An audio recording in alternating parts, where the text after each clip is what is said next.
आज फेरि पनि शिक्षक सेवा आयोगको तयारीमा जुटिरहनु भएको साथीहरूको लागि एउटा भिडियो लिएर उपस्थित भएको छु। यदि तपाईहरु मेरो च्यानलमा पहिलोचोटि आउनु भएको छ भने कृपया सब्स्क्राइब गरिदिनु होला। मेरो च्यानलको नाम रहेको छ जीएसटी एकेडमी र लाइक पनि गरिदिनु होला। तपाईहरुले यसरी सब्स्क्राइब र लाइक गरिदिनु भयो भने, माया गरिदिनु भयो भने मलाई पनि थप भिडियो बनाउने प्रेरणा प्राप्त हुनेछ। र आज एउटा नयाँ भिडियोमा तपाईहरुको लागि तपाईहरुको यो आउने निमावी तहको परीक्षा जुन अब हुँदैछ त्यसको लागि एकदमै महत्त्वपूर्ण टपिक, प्राय जसो यसबाट शिक्षक सेवा आयोगमा एउटा क्वेशन सोधिने गरेको छ। त्यही भएर बाल मैत्री प्रारूप 2067 ले तय गरेको सूचक मापदण्ड अपेक्षित मापदण्डहरू भन्ने जुन टपिक छ आज मेरो, अब मैले यसरी टेबल बनाएर यहाँ राखेको छु, देखाएको छु। अब सूचक न्यूनतम मापदण्ड अनि अपेक्षित मापदण्डहरू। नम्बर 1 मा शिक्षकको उपस्थिति। अब बाल मैत्री विद्यालय प्रारूप 2067 ले तय गरेको सूचक मापदण्ड र न्यूनतम मापदण्डको आधारमा विद्यालयमा शिक्षकको उपस्थिति कति हुनुपर्छ भनेर न्यूनतम मापदण्डले के भन्छ भने कम्तीमा विद्यालय खुलेको दिन 92% शिक्षक अनिवार्य रूपमा विद्यालयमा कक्षा कोठामा उपस्थित हुनुपर्ने छ। र अपेक्षित मापदण्डमा अब त्यो कति पुर्याउने त 100% पुर्याउने भनेर यसरी सम्झिनु होला। त्यसैगरी दोस्रोमा छ विद्यालय खुल्ने दिन। अब विद्यालय खुल्ने दिन न्यूनतम वर्षभरिमा कम्तीमा विद्यालय 210 दिन खुल्नुपर्छ र हामीले बाल मैत्री विद्यालयले अपेक्षा गरेको अपेक्षित मापदण्ड 220 दिन हो। यसैगरी 3 नम्बरमा सूचक नम्बर 3 मा घर र विद्यालय बीचको दूरी, जुन बच्चाहरूले घरबाट विद्यालय जाने कति दूरी, न्यूनतम आधा घण्टा हिँड्ने बाटो वा 2 किलोमिटर मात्रै हुनुपर्छ दूरी। हिँडेर जाने भने आधा घण्टा हिँड्नु पर्ने, अथवा गाडी कुनै यातायातको साधनबाट गयो भने धेरैमा 2 किलोमिटर।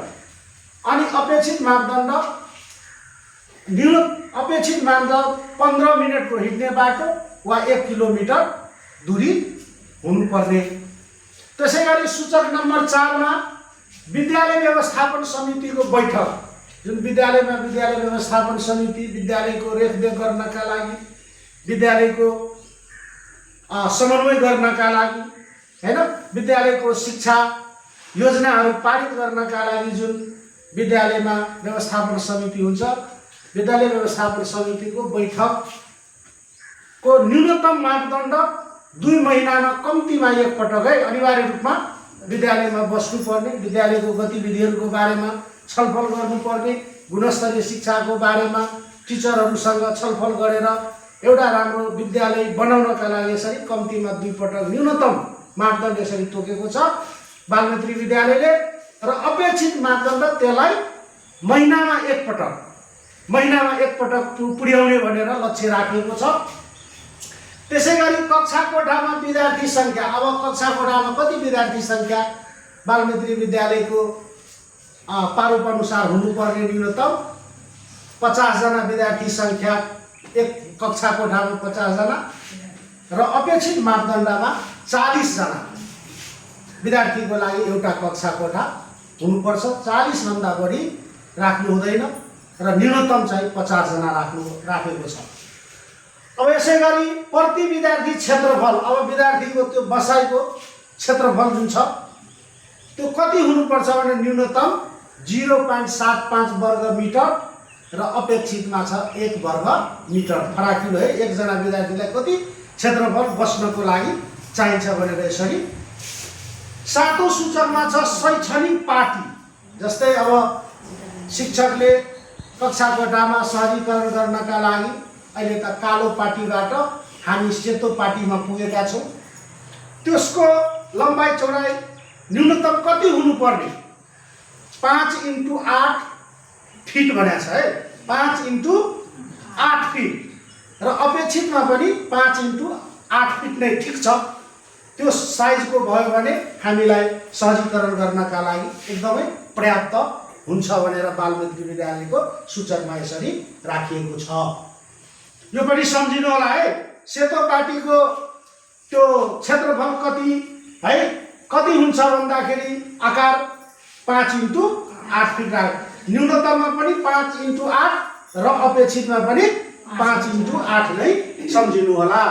यसै गरी 8औं सूचकमा छ डेस्क बेन्च। अब जुन डेस्क बेन्चको छ यसको क्षेत्रफल कति हुनुपर्छ, प्रति 4 विद्यार्थीका लागि एक सेट रहन्छ, न्यूनतम 4 जना बस्ने है, 4 जना बस्ने प्रति 4 विद्यार्थीका लागि एक सेट डेस्क र बेन्च। अपेक्षितमा के राखिएको छ भने प्रति विद्यार्थीका लागि एक सेट भनेको छ, छुट्टै छुट्टै बस्ने। एकजना विद्यार्थी एउटा, अब त्यो त सानो कुर्सी जस्तो अथवा कसरी बनाउने आधुनिक है, तर हाम्रो अहिलेको अवस्थामा त हाम्रो विद्यालयहरूमा त्यसरी छैन। यो न्यूनतम मापदण्ड हैन, 4 जनासम्म हामी लागू गर्न सक्छौँ। यसरी न्यूनतम प्रति विद्यार्थीको लागि डेस्क र बेन्च 4 सम्झिनु होला।